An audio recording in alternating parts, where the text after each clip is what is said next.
কাশ্মীরের ইকোনমির উপর খুব চাপ পড়বে। প্রত্যেক বছর 1-1.5 কোটি পর্যটক যাচ্ছিলেন। ওখানকার মানুষ খুব আনন্দে ছিলেন, তাদের আয় উপায় হয়েছিল, শিকারা খুলে গেছিলো, হোটেল খুলে গেছিলো, গাড়ি ঘোড়া ইত্যাদি ব্যবসা হচ্ছিল, খুশি ছিলেন। এই একটা ঘটনা নড়িয়ে দিয়েছে, অনেক রকম ক্ষতি হচ্ছে। আমার মনে হয় কেন্দ্র সরকার খুবই সিরিয়াস, তারা এর বিহিত ব্যবস্থা করবেন। দূতাবাসও বন্ধ করে দেওয়া হয়েছে, ভারতীয় দূতাবাস যে পাকিস্তানে আছে সেটাও বন্ধ করে দেওয়া হয়েছে।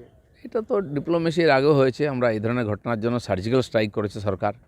তো তারা যেটা ঠিক মনে করবেন, এর পিছনে কার হাত আছে সেটা খুঁজেও বার করবেন, আর এর সমাধানের সম্পূর্ণ ব্যবস্থা করবেন। এই ধরনের একটা ঘটনা ঘটেছে এবং সেখানে খালি কাশ্মীর নেই, সারা ভারতবর্ষের পর্যটকরা গেছেন। তো খুবই দুঃখজনক ঘটনা, সবার মনকে হৃদয়কে নড়িয়ে দিয়েছে। সরকার খুবই সিরিয়াস, সেই জন্য সমালোচনা না করে যারা বিরোধী আছেন তাদের সহযোগিতা করা উচিত সংকটের সময়। তো সরকার নিঃসন্দেহে সবাইকে নিয়ে এই সমস্যার বিরুদ্ধে লড়াই করবে। তো খুব ভালো পদক্ষেপ, সবাইকে একসঙ্গে লড়াই করা উচিত। ডাউনলোড করুন এই সময় অ্যাপ iOS ও অ্যান্ড্রয়েডের জন্য।